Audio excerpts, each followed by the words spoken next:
It says you're live. Woohoo! Woo!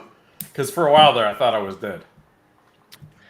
Okay, so, and now the leaf blower is going away. Let's come back over to you. Now I can see you. Oh, man. We're off to a great start. I know. Hang on. Let me see if I have some music. Look at this. Look at this. Hold on. Don't look yet.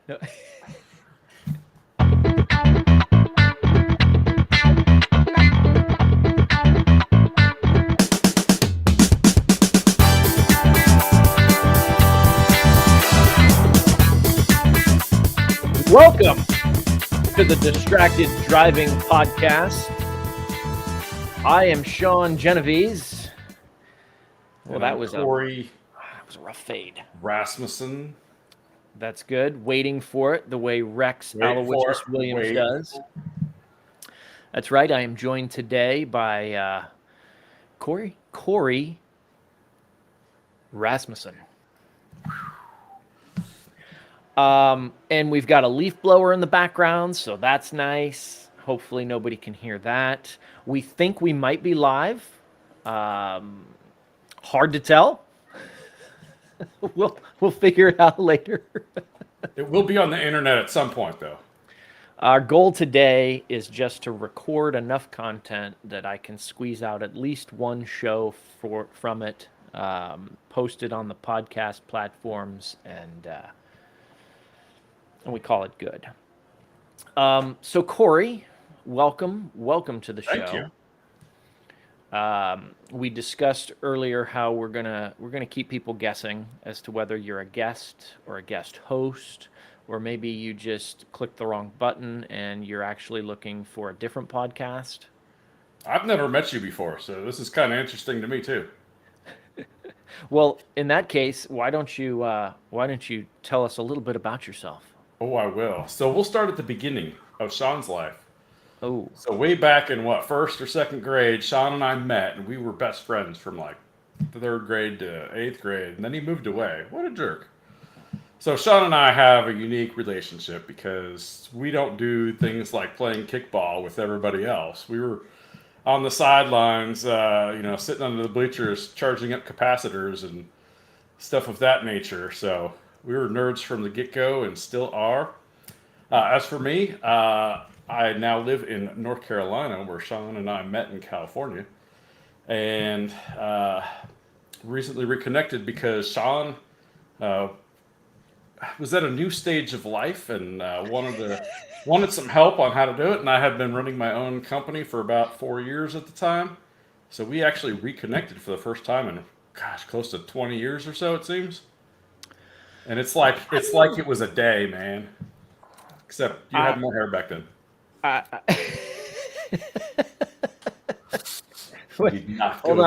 Hold on, wait. I have a button for that too. I'm pretty sure. It's kind of late now. You're diminishing returns. Maybe this one. Nope. Oh, I screwed that up. Yeah. Opportunity cost right there. Oh, jeez. There you go. Oh, now it's cringy.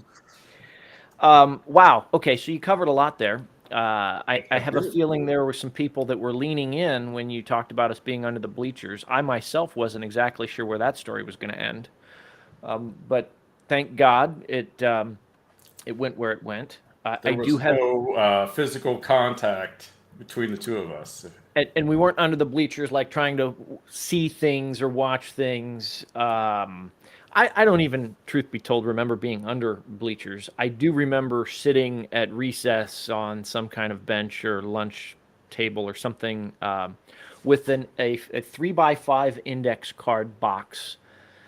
So kids, if you don't know what index cards are, Google it. But a 3x5 box of electronic components, and we would just try to figure out what they did and put things together. There was one time where you came over to my house and we built what turned out to be a flamethrower bicycle. It was supposed to be rocket propelled. It was not. So I found out why that didn't work later. Apparently, the combustion has to happen in the tube and not outside of the tube. It's the whole big thing, and then the nozzle shape makes a difference somehow.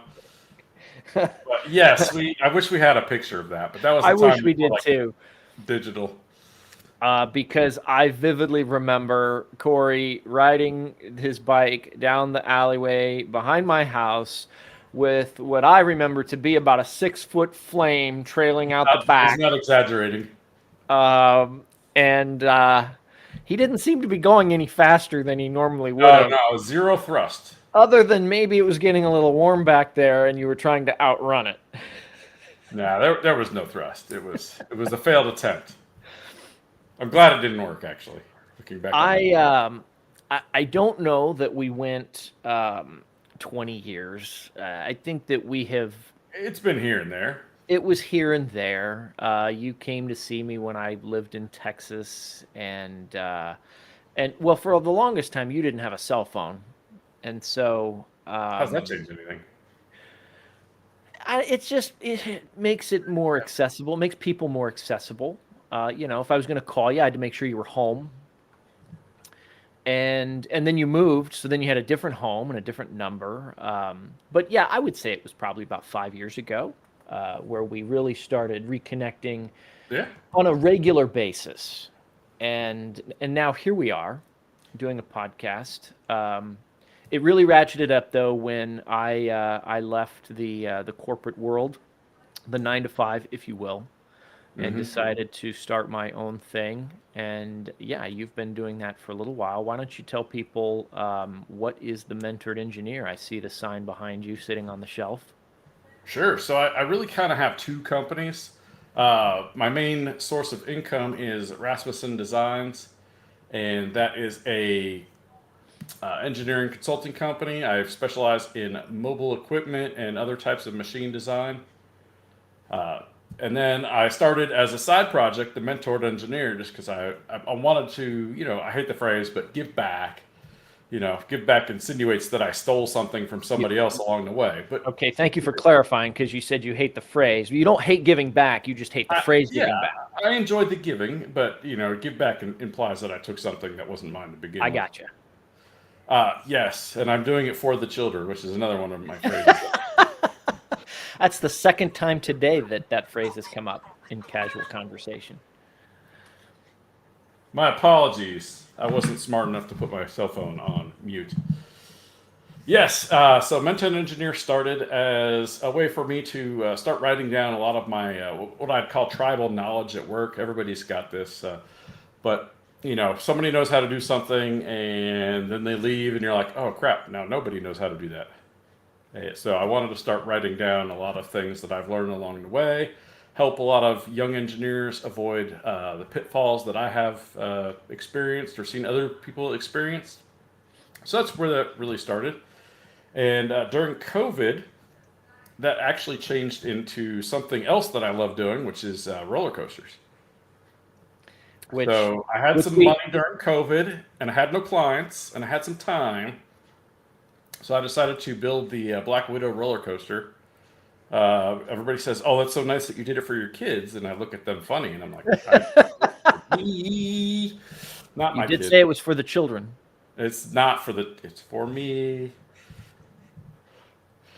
So that's where that came from, and then I've kind of if I do it, I gotta up my game because people actually like that. It's bringing in a very young crowd of engineers to the site. So I'm excited to see that, and currently building coaster number 3, which will be the first backyard coaster with 3 inversions. So excited. So now, let me pause you there. Okay, you're building coaster number 3. Was the Black Widow considered coaster number 1? That was coaster number 1. Okay, then I must take exception because we skipped a part of the story of the Sean and Corey history. There was an unnamed roller coaster back in the day, which was, I think, a Tuesday.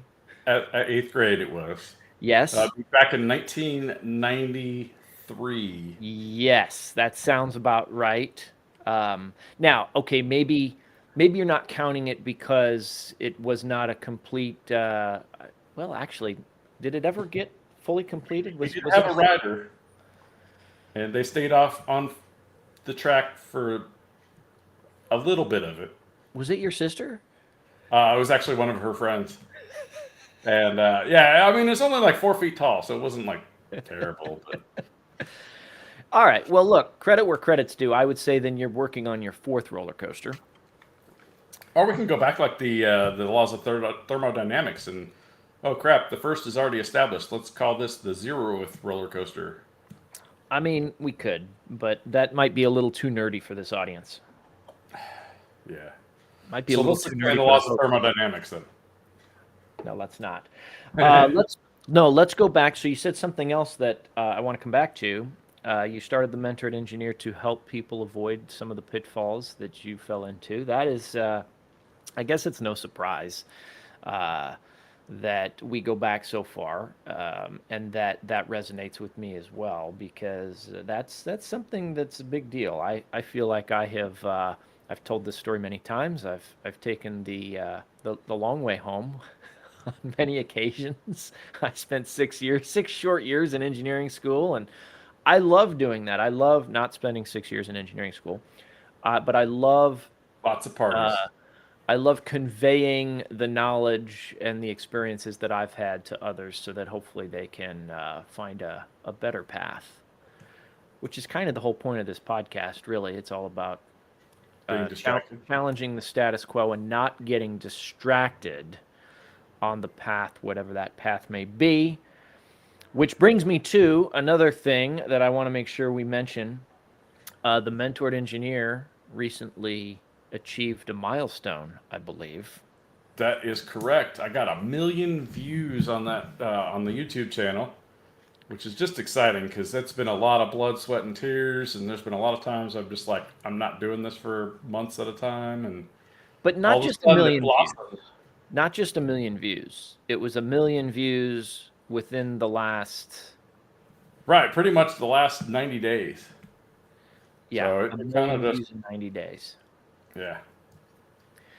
Not bad for a kid from Cypress, California, who went to school with a guy like me. Yeah. Who also lived in Cypress, California. True. Okay. All right. Very good. So I wanted to make sure we got that in there. I appreciate that.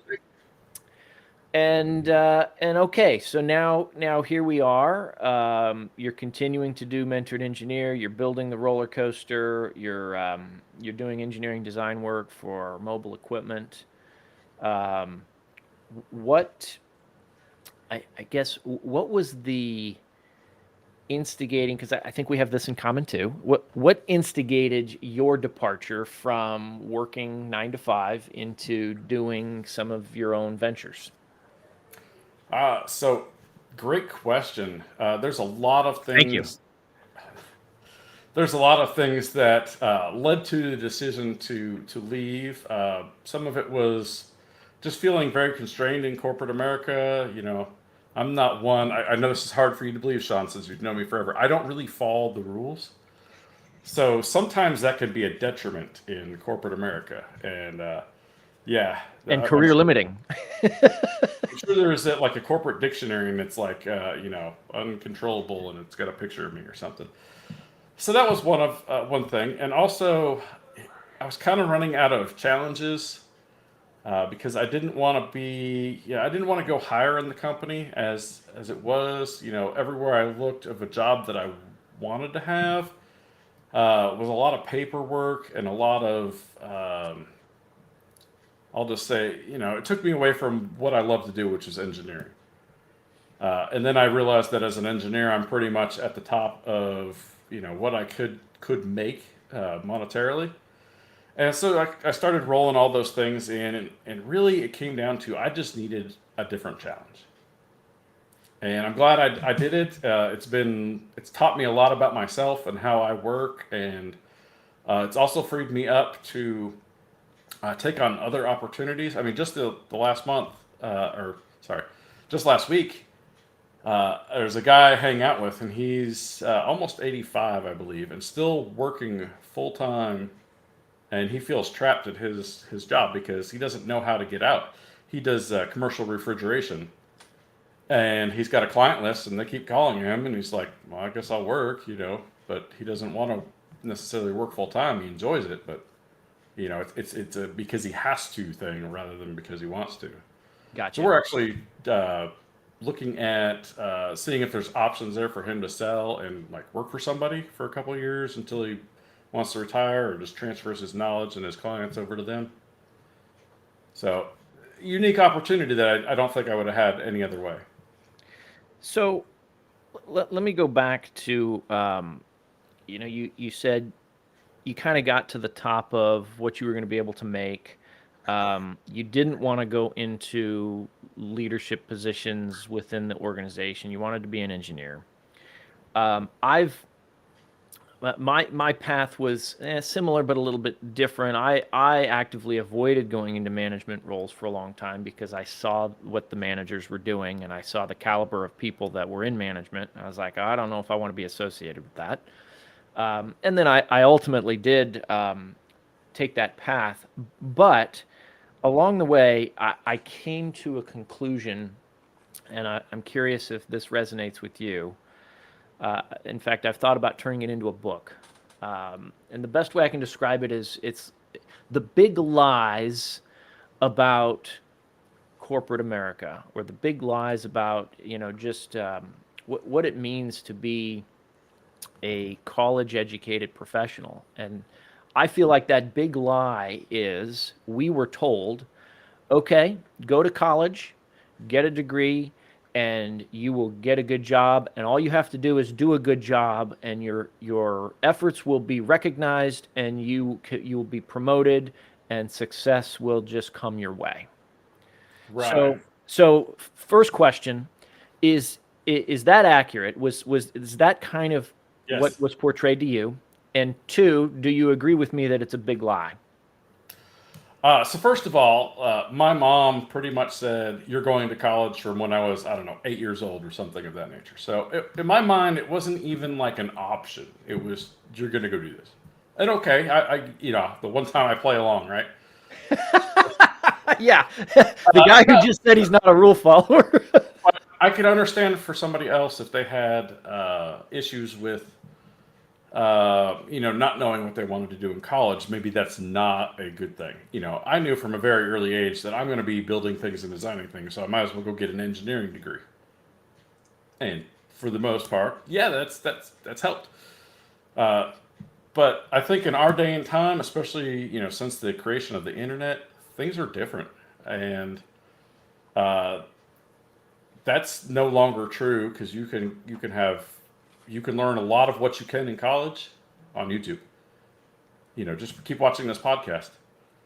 The other thing is yeah, anytime somebody tells you that this is the prescribed way, do step A, step B, college, graduate, and then you have it made. Kind of just a fundamental misunderstanding of how life works. The best example of this I've had is, and I don't have it with me. If you would have told me before, I could have prepped. But No, we don't like crap. You imagine a pendulum. You got it here, and on this side, woo, that's success, right? Yeah, I was going to go there, but no. All right, you got success on this side, but what's on the other side, right? There's something else there. It's failure. All right. Most people live their life right here, and that thinking of what you just said is living right here. Oh, I didn't try anything, so I didn't fail. I didn't really succeed. And I think people think that, oh, if I go get a degree, I'm just going to live over here, and that's not true. And you got to think about it. It's constantly swinging back and forth, and you can't in life drive success, right? You have to drive the failure side, and our culture is very failure averse. So, think about if I can fail at something, if I can do something and it fails, at least I moved it over here. So I have the potential of swinging over here now. And then it'll swing back. And maybe you decide to fail a little bit more and then go there. But what you want to get out of is, hey, I tried something, I failed, and now I never want to try again. Because that's a sure recipe for failure in life. Now, for those of you that are only listening, Corey was using a pen to show how it's toggling back and forth from left to right. I like that. I like that metaphor though. And we said we weren't Run going with to it. talk about thermodynamics, but we are now talking about physics a little bit. And I feel like there might be a roller coaster analogy here somewhere. That's interesting. Yeah, you come over and you swing towards the failure, but now look at all that extra energy that can be used to bring you back over to the success portion. There you go. Yep. So the more you fail, the more you'll succeed. The more when you succeed, it will be awesome. So you said things are different now. So is it that okay? First of all, you agree with me that that the way life was portrayed to us when we were growing up and getting ready to go to school was, hey, you go to school, you get an education, you get this job, and success will come to you. Right. And you And for said the things, record, I am glad that my parents pushed me to do that. well, and I mean, I don't. This is maybe perhaps the next topic, but like I don't regret doing that either. I am happy that I got an engineering degree. I'm happy that I got a master's degree. I wonder though today, as my kids are getting soon to the age of okay, it's time to make a decision. I'm not sure that I am ready to advocate that same path, at least not as blindly as perhaps, or universally as it was presented to us. So, kind of with that in mind now, um, was it true at the time? So, in other words, when we were going to school, or maybe even before we went to school, do you think it was true at one point in time that look, just go get an education, go get and go get the job and do a good job, and success will come to you? Was that false, or did something change to make that false? So there's a couple things. So I think it's a good plan overall. You know, generally speaking, a bachelor's degree, a master's degree opens different doors than would otherwise be. But it doesn't make you a person of good character or somebody that people want to hire right off the bat. It just means you at least put up with enough crap that we trust you to do certain things, and you probably have you know, an inkling of how to do them. A lot of it just comes down to networking and gaining skills, always learning. But to say that following a plan leads to success is just kind of falls flat on its face. And I challenge you I challenge you to define what success is, because success may be climbing the corporate ladder, which in my book that is not success. That's the opposite of success. I would rather live a lifestyle where I don't have to be rushed. That would be more successful to me than money or fame or power or whatever. So why is climbing the corporate ladder? Why do you consider that to be the opposite of success? For me, for other people it may be. I just see a lot of when I was in corporate America, I saw a lot of strained relationships, especially marriages, because they were always traveling or always trying to get the next promotion rather than I just want to be with my wife and my kids and foster them and do what I'm supposed to do as a husband and father. I saw a lot of divorce, a lot of just like I'm going to be at work for 12, 15 hours a day, and none of those things just were interesting to me as far as a long term. Yeah, I'll go and work for a couple weeks to get a project done. We'll strain, but I don't want to be doing that a year from now. Well, and you talked about so the education doesn't bestow character. I would argue that first of all the benefit of education, and I'll speak for myself. When I was in college the first time, I I learned how to learn. I feel like I didn't do that when I was in grade school. I went through grade school when you and I were in school, and even through high school, I was there to get the A. And I got pretty good at knowing how to get the A. But as I look back, what was I learning? Was I actively learning new information? Yeah, I was. But it was different than when I got to college and I experienced some failures and I had to adapt and adjust and figure out, okay, wait a minute, how is this game played? Right. And it is a different And then game. it shifted, right? It shifted, and I was able to figure out, okay, I'm learning how to learn, and I think that was the value there. And going back now to what you said about character, um, for me, my expectation was, okay, do a good job, and maybe not climb the corporate ladder, but be rewarded for doing the good job. And that was not the case. Certainly not universally. Maybe occasionally. It was people that were just trying to climb the corporate ladder and they didn't care. I did not see character rewarded often. True. And so maybe is that where things changed? I mean, you mentioned the internet has come in. People can go to YouTube University now. Right. So is that where the change came in? I think so. I think that just opened a lot of doors that, people probably intentionally closed. Big universities don't want to let, their curriculums out, so that they keep people coming to their university and paying money. And, you and I can go take the class and then make a YouTube video about it. And it's the same. I mean, it doesn't get you a degree at the end, but. Right. Yeah. And I hear a lot now, especially from young people. They're like, "Yeah, my teacher will be talking about something, and then I'll just go look it up on YouTube, and then somebody's there explaining it better than they ever could." Teaching Well, that is. and we had this conversation with a prior guest. It brings you back now to then, well, so what are the universities selling? What is the value proposition there in 2023 with the internet, with YouTube, with all of this knowledge, access to knowledge? What is the value proposition for going to a four-year university, Right. particularly if you're going and studying something that is not in a regulated industry? Sure. And I think that's a question that universities have lost sight of, because they should have a purpose of what is the education for? Because they're selling a product. Now, granted, there's government rules and stuff that makes it easier for them to sell their product than a lot of other things. But I think they've lost sight of that. I really do.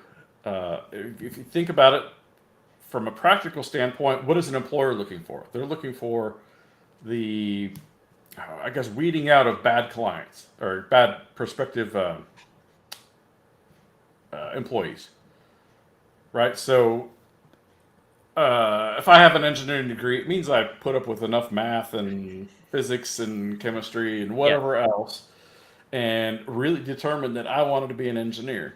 And if you say that all of a sudden, you know, every fifth or 4 to 5 employees just aren't cutting it, you know, where do I find a better engineer? Well, so I think I think what it's comes down to is it's rigor. The degree is an indicator for some reason that is the indicator that we've chosen to use as a show of rigor. Hey, here's a person who can go and if I'm being cynical about it, can go and jump through hoops and take orders and do what they're told. If Right. I'm being less cynical about it, okay, well, here's a person who was able to make it through these tough courses, and all right, they're going to be more robust than somebody else. I know people who went to law school that now practice law that tell me, yeah, my day to day job, I didn't learn anything about how to do my day to day job in law school. Right. Everything I'm doing now, I learned, from the partners I'm working with, or from the district attorney's office, or wherever it is. And I think that's, I mean, I don't know, what was your experience in your degrees in mechanical engineering? Correct. So that I would expect that that's a little bit different, but maybe not. So yeah, the vast majority of what I took in college really didn't translate over directly, or I had the fundamentals, but like there was that was 5% of what I needed to build on, and that just took a lot of time and effort, and had to build that. I'll tell you one of the big secrets for me getting through college, because I'm very smart when I can apply it. If we're just learning theory or whatever, I'm not good at that.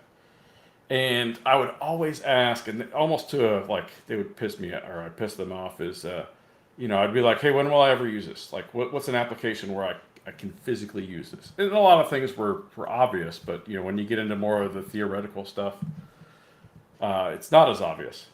And one of the classes I had to take was partial differential equations, which was the worst class I think I took in college. It's an advanced math class.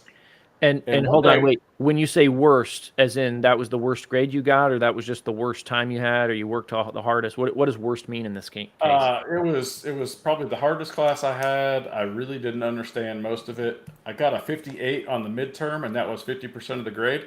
Okay, So you gotcha. can see where this is going. So it's not a good time. It was not a great time. Anyway, so halfway through the course, he starts talking about something called Hilbert space. And I do, the same thing I always do. Hey, I raise my hand, and he calls on me, and I said, hey, when would I ever use this? And he stops the entire lecture. And he Uh-oh. goes, this may be the best question anybody has ever asked me. I'm like, oh, crap. And he looks at me, and he goes, we have no uses for this. Well, that was honest. And I'm sitting there going, oh, my gosh, what the heck? And he tells me that when we do have an application, we'll have the math already to explain how it works. And he was so excited about that. I'm like, I guess that's cool, but it's just weird that that it would come to that where we have math, we have the ability to explain our universe without an application yet. I feel like that's something that Sheldon and the gang from The Big Bang Theory would get excited about. The theoretical physicists, that there's no application, but boy, look at how much we understand. Right. We think. And so you said something a minute ago too, where you kind of indicated like, what are the companies buying? The universities are creating a product. It's theoretically it's an educated student, and so Right. what are the universities buying? And that's the question we ask all the time on the industry advisory board that I'm a member of, where we're trying to advise the department on, hey, here's what you need to be adding to the curriculum. Here's what the students need to be doing in order to make sure that they are marketable to companies. That's supposed to be the whole purpose. And one of my Absolutely. favorite jobs that I did have when I was working in large corporations was working with interns, because that was when, to bring this full circle back to what you said with the mentored engineer, that was an opportunity for me to both impart some wisdom about maybe some of the mistakes I made to young and up and coming engineers, but also to make sure that they were gaining practical experience that was going to make them more valuable to whatever organization that they went into, as opposed to just knowing that they've got the math all sorted out for this hypothetical question that might come up one day. Right. Yeah, I always had a joke where I wouldn't hire anybody with more than a 3.5 GPA because they were too educated to do anything. And there again, I've got friends and colleagues that GPA was everything. They wouldn't hire somebody with lower than a 3.5. And I always said the same thing. I'm like, I don't even care what the GPA is. Right. Kind of for the same So, reason you're two talking guys with lower than 3.5 GPAs, right? Well, you know what? I will say this. It's no secret that I damn near had to leave the California State University because I was contractually obligated to do so if I didn't get my grades up. So I did not do well in my original course of study. But after I changed my major to something that resonated more with me, my major GPA Actually, it might not have been 3.5. I take that back. I think it was close. It was close. My overall GPA was not. I had 4 years of very poor grades that just dragged that thing down. But I think the overarching point is that a well-rounded student is more valuable than somebody who all they know how to do is go and be a student, which is why when I was hiring people, I'd see somebody with a PhD and I'm like, they're not going to be a good fit for us. I hear you there. All right. Well, so you said you didn't want to go into a corporate leadership position, but I know that you are trying to improve some of your leadership skills and abilities because I've seen you lurking about a workshop. We're going to talk about the Lead Out Loud thing that Why don't- some guy I know, Sean Genovese Enterprises. You ever heard of that guy? What a great segue. Yes, I have heard of that guy. I know. I mean, he's putting on this course. It's 3 weeks, 1 hour each week, and man, you get together with a bunch of other people, and you get to make fun of Sean. You could say you're dead to him. He's dead to you. Hold on, Corey. We have to pause there for a word from our sponsors. This podcast is brought to you in part by Lead Out Loud, workshops that combine improv comedy with agile and leadership principles to allow you to engage in messy learning, which is really the ability to practice without consequences. Lead Out Loud workshops. Learn more at lolworkshop.com. Highly recommended. Seriously though, so how you give it to me straight. How's it been going? Is it what you expected? It is great. So I really didn't have many expectations. You know, kind of I wanted to support you in this endeavor, Sean. Plus, you know, I should learn how to lead or something. But yeah, I've started hiring some people to help me with my business. I've got a virtual assistant. I got a webmaster now, and I really wanted to make sure that I'm showing them like not only my way to do it, but showing them how to do it in a very clear way. One of the things that I use humor. I don't know if you noticed that, Sean. Yes, it's very dry sometimes. Sometimes, but apparently humor and like telling people what to do, it's a really risky proposition, and you probably aren't going to get the results you want. So I've had to tone that back and not use the humor while giving instructions and leading people, because it really does send mixed messages.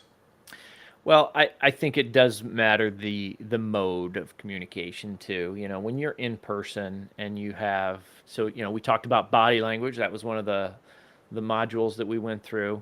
The body language is different. It comes across differently when you're in person versus on the phone or on a video meeting. Right. And we should clarify for people too, by the way. You keep saying you have a virtual assistant, but most people, I'm telling you, are going to equate virtual assistant with an AI bot. No, this is a real physical being, human.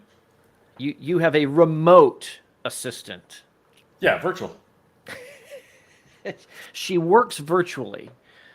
No, wait, that could be misinterpreted too.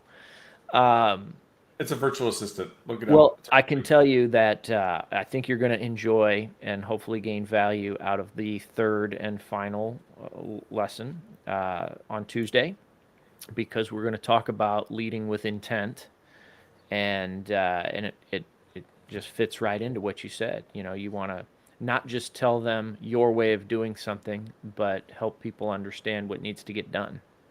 Right. Especially since what I've asked them to do isn't something I'm an expert in. In fact, it's more important in those cases to recognize Right. the edges of your own sphere of knowledge. Spheres don't have edges. Exactly. See?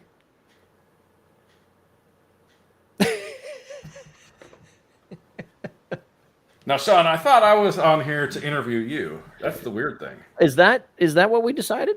I don't remember, but then we ended up making it like an hour about me or All something. right. Well, do we I look? don't know how that happened. Do we need to start the show again? No, I don't think so. I think we'll Okay. just continue here. All right. But Sean, Sure. What do you want to know? you recently shared something awesome with me that you did, and you're an industrial engineer, so you like charts and graphs and making processes better and faster.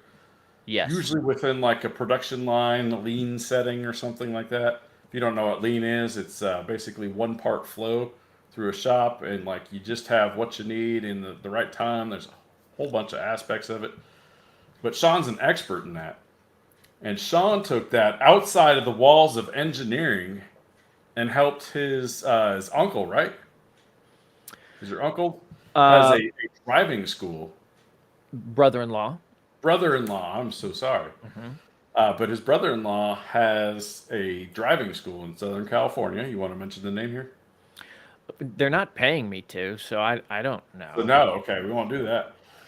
But a nameless driving school in Southern California was run basically by phones. People calling in, scheduling times to meet with somebody, changes, rescheduling, managing of the funds. It was a nightmare. So tell us a little bit more about the situation, Sean, and how it has changed. Well, Corey, thank you. It's an honor to be here. I really appreciate you having me on. Um, I'll be I expecting a check later. So let me just make a minor clarification. I would argue that I did not break free of the walls of engineering. Industrial engineering, as you said, is the it's really it's a branch of engineering that deals with studying how people work and looking for ways to make it better. And so I've applied that. It typically gets applied in an industrial setting where you've got an assembly line, physical products, things like that. Um, I've always been attracted though to what I refer to as the white collar factory, which simply means the things that are being produced, the widgets, are not physical. It's information. How does information flow through a system? How many times does the information have to get touched? How many people does it have to go through? It's like playing a game of telephone.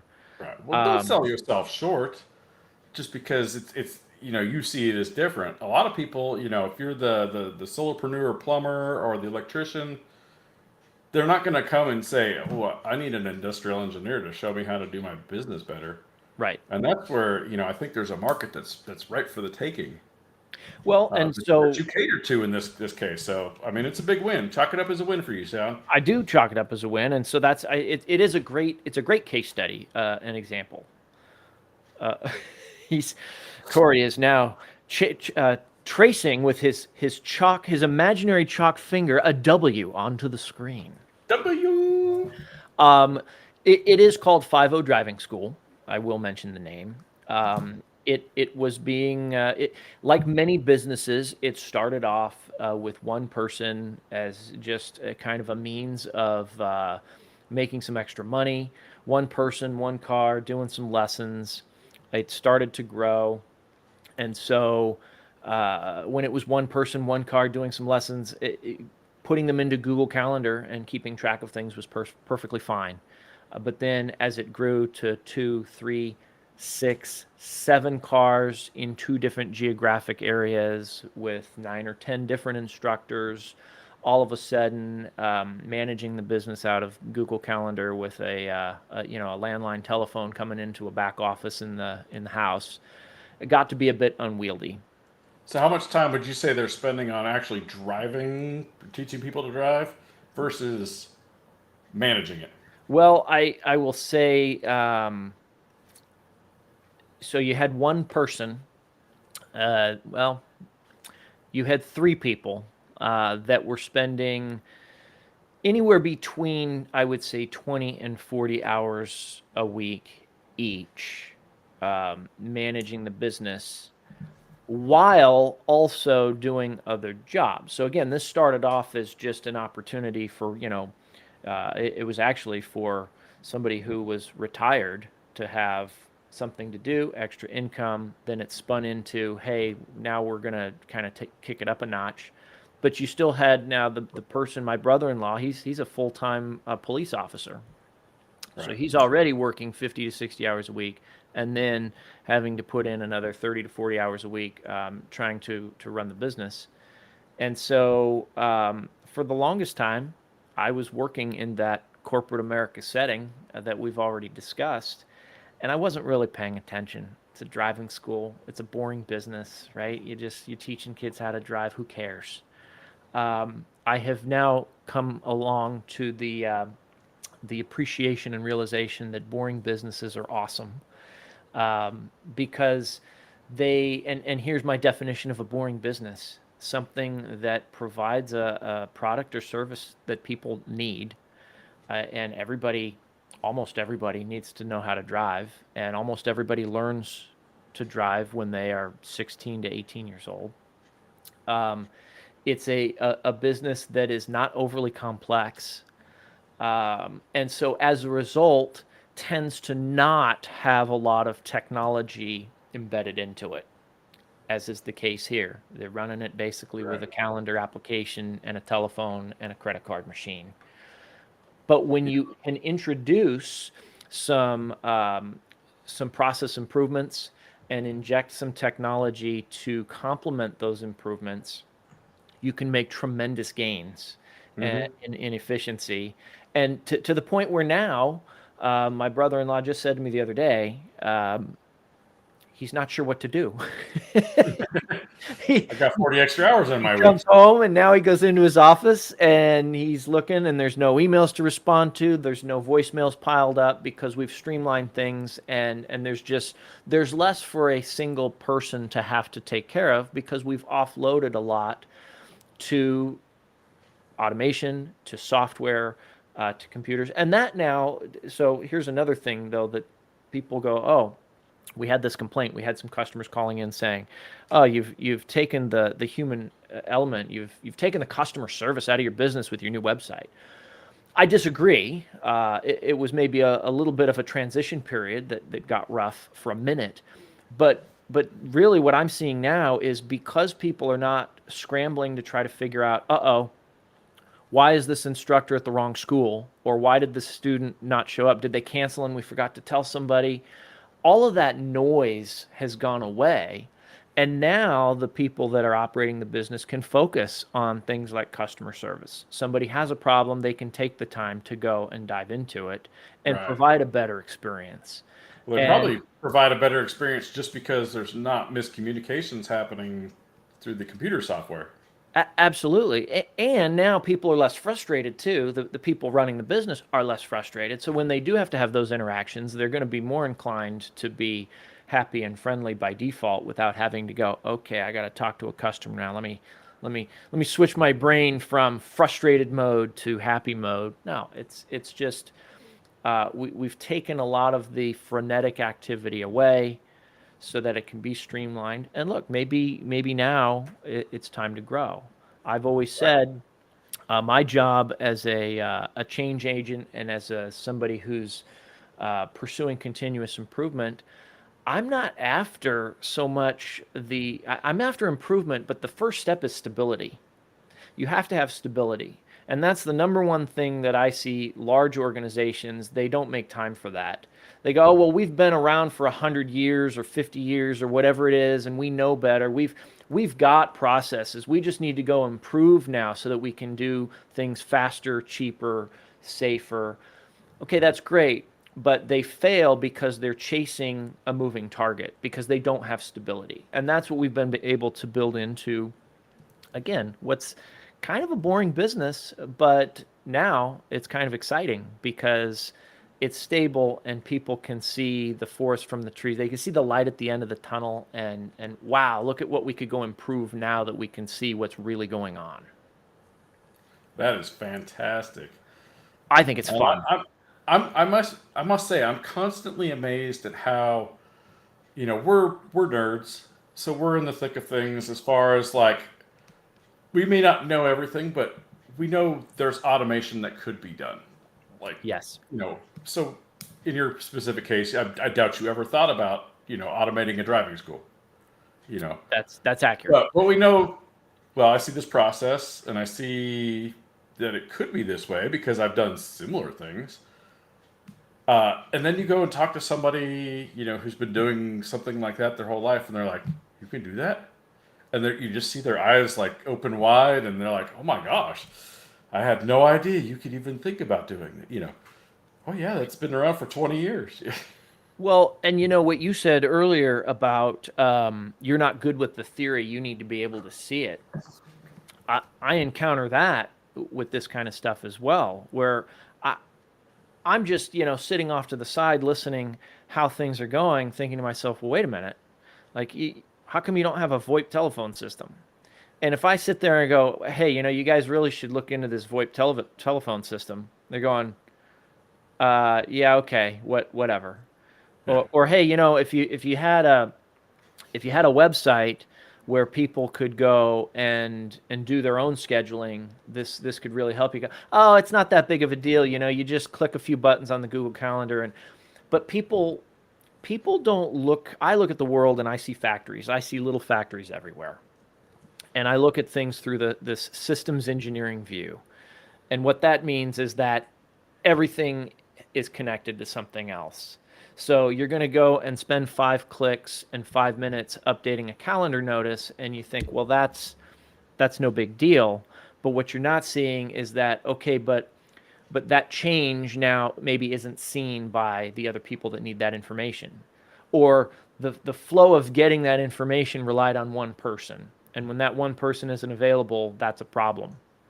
Right. And so as soon as you go and you deploy that solution, and then people see how it works, then they start thinking, well, wait a minute, could we do this and this and this? Yes, you Yeah, can. and That's you get the exactly ball why I rolling. wanted you to see this, right? That's Yeah. exactly why we wanted to do this. Now you And see the art of the possible. a lot of times you really got to lead them and like almost implement it for them before they even come close to seeing it. And that's what I will say this for my time in corporate America. I mean, that's what it taught me. I spent the majority of my career doing continuous improvement workshops and executing continuous improvement events and initiatives. And what my job was basically to bring the people together and convince them that what they wanted to do is what I secretly wanted them to do. I could see a solution on the horizon, but if I just go in and say this is how we're going to do it now, Right. it's not gonna take root. It's not gonna take hold.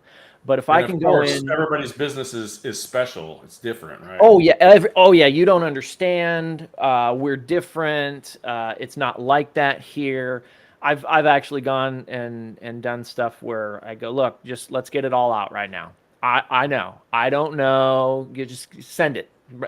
Let's get it out of our systems so that now we can go and take a look at what is the process, because I need to make sure that they see the problem and that they want to go pursue a solution so that now we can work together to go find the solution. Otherwise, it's just me and I've got a solution. I'm running around. I'm the solution. I'm looking for a problem. Right. Yeah, that doesn't work. Like a chicken Nobody with wants no to buy head. that. Anyway, So it's fun. yes. So are there plans to expand this business? Well, look, it's not my name on the LLC, so I can't really speak for Right. that. I can say though that what we've done with the school, what we've done with the operation, there's a path to either have extra time to go pursue other endeavors, whether that's snow skiing in the winter or spending time with family or whatever, or invest some of that extra bandwidth now into expanding the business. That's certainly a Right. possibility, and that's the beauty of doing improvements like this. Well, let me ask a different question that's Okay. related. What is the bottleneck in that organization now? Um, it's capacity, instructors and vehicles. So Instructors and there is, vehicles. yes, there is more demand than there is capacity to satisfy the demand. Right. So you said they were at Turns out what, people have seven a lot of cars? kids. Right. So there was like seven cars, right? 7, I think there might be 8 now. Eight now. So what's to stop them from going to 1,000? Is it the system? Is it something else? Um, I would say that it's the desire to just go start adding additional instructors And so there's a quality element there too. Right, because you They got to don't. vet them. You got to get a Right. car. You're not just going to get any instructor. The school is called 50 Driving because it was started by a retired law enforcement officer. So it's an homage to Hawaii 50, which Hmm. was a television show, kids, back in the day, It's a television show now, I think. about a police force in Hawaii. And yes, they did. There's a reboot. You're right. Um, so there's an element to it where I think at the moment most, if not all, of the instructors have some kind of first responder experience. So look, there's an opportunity to expand on that. Maybe the instructors become just trained by first responders, or maybe you stick with that niche and hey, we're only going to hire people that used to be cops and firefighters and paramedics. In which case, That'd to be answer cool. your question, that becomes a limiting factor. There's only so many of those people in a given geography that are available that are willing to go and teach kids how to drive. Right. Now, I know just in general, all firemen have some sort of other side hustle, just because of the nature of, they're working what, 324s, or yeah, 324-hour shifts every Many other week. times, yeah. I think And, it gives them a lot of free time, essentially, so they can go have a second career. So Well, I think kudos. you see that with uh, really any kind of public service, but especially police, fire, military. They're demanding careers, and so the reward, the pay is generally not great, but the reward for those demands is, hey, you can work for 20 years and then retire, and you're young enough to go start another career. And Right. so, yeah, they start doing side hustles because the schedule permits that. And I'll tell you, that's shifted my perspective too. I listen to Mike Rowe's podcast a lot. Mike Rowe talks a lot about being uh, an independent contractor. Essentially, he's going from one gig to the next. That's how he's built his career. And when I left the 9 to 5, it was kind of with that in the back of my mind that, hey, you know what? I, you and I are on the edge of this generational divide where our parents grew up in a time where you still go to work, you get the education, you go to work for the large company, you work for the company for 30 years, they take care of you, and then you retire and you get the gold watch and you've got a pension. We were kind of, we entered the workforce as this transition was happening to where that's not the way it is anymore. Right. Technology has changed the game so that you don't have to work is not the place you go. More and more it's about the thing that you provide. And you can provide that thing from almost anywhere on the planet in many cases. And so, wait a minute, here I am embarking on this career where do I really want to go and stay at one company for 20, 30 years? Or maybe I want to go be that gig worker. Let me Right. take the knowledge and the experience that I've developed, just like you did with the mentored engineer, and let me go just apply it here and apply it here and apply it here, and now you're kind of doing a bunch of different things, which can be more profitable and lucrative. But also Maybe. for people like us, I think it's a little bit more. I think we enjoy the challenge. Absolutely. That's for me, because there's no financial reason why I'd be doing the mentored engineer, as I put in way more than I've ever gotten out of it. Right. But it's fun, and it's a challenge. I've learned a lot about web based stuff. Learned a lot about recording videos and how to make a video that people like, which I don't know why they still don't like them. I'm trying really hard. Yeah. But yeah, it is the challenge, and I think it's the first time we talked after you were about to be forced out. I got that vibe from you that Sean wants to challenge anyway, because I know you had just left the airplane manufacturer of which we do not speak. Accurate. Yeah, that's semi-accurate. I've spoken of them. Um, but actually, it's ironically interesting to me because when I was in college, as you know, I did not have a college fund and tons of money. So when I went to school, I had student loans and I was working damn near full time, if not full time, for a good portion of it. And some of those jobs that I was working, I was doing solopreneur type stuff. I was doing computer services for people. I was helping the moving company run their business and optimize their business processes. I was doing industrial engineering before I even knew what industrial engineering was. And I was doing it just as Sean Genovese trying to make things better, do Right. business better. And Just then keep asking questions, right? and then because of the lie, I thought that my path had to be, okay, go to work for the big company and do a good job and be rewarded.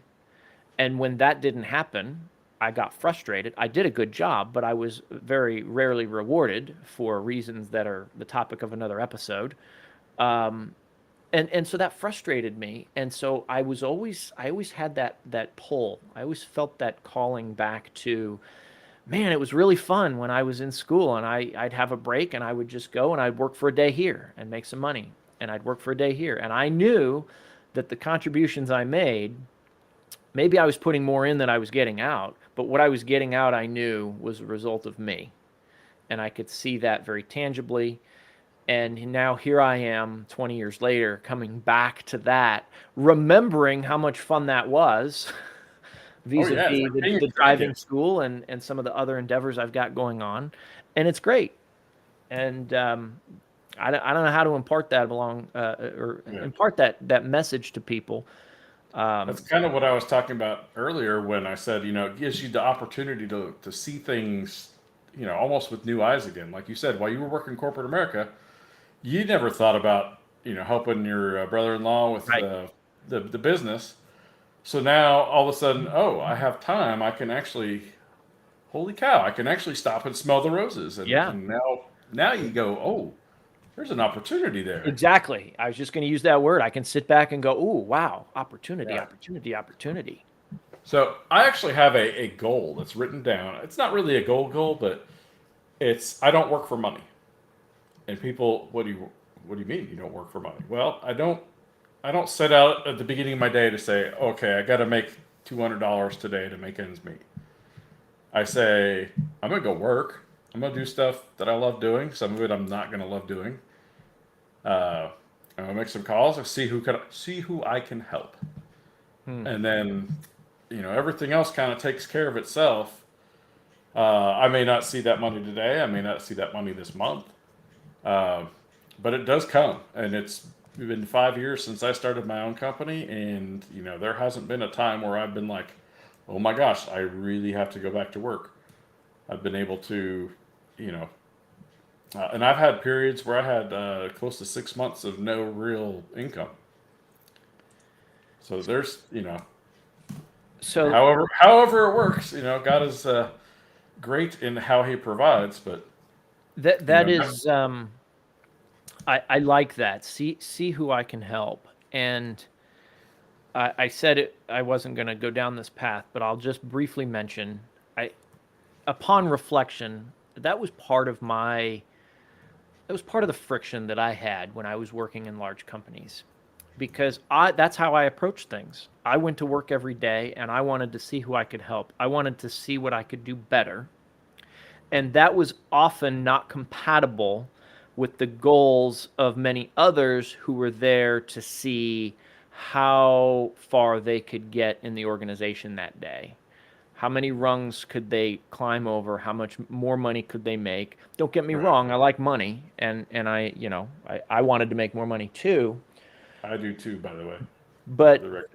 but the politics that is inherent in the I guess the journey within an organization to get to the next level becomes it's friction. It's friction, and it Absolutely. and it slows down people like me. And the other thing that happens with friction, not to get too physics based here, but it generates heat, and that heat for me manifested itself in the form of frustration. Well said. Shit, Sounds right like there. this is a great place to end, Sean. Well, thank you for coming on my podcast. I appreciate your time here. It's my pleasure. Thanks for having me. Yeah, and thanks. I mean, you set up everything. You got it published to the web. I really appreciate not having to do any of that. So, Yeah, right. thank you, That's Sean, for joining you're me living on the the dream, man. Distracted Driving podcast. Hey, you're Brought to you by welcome. Sean Genovese Enterprises. And thank you, everyone, for watching and listening. And we'll see you next time.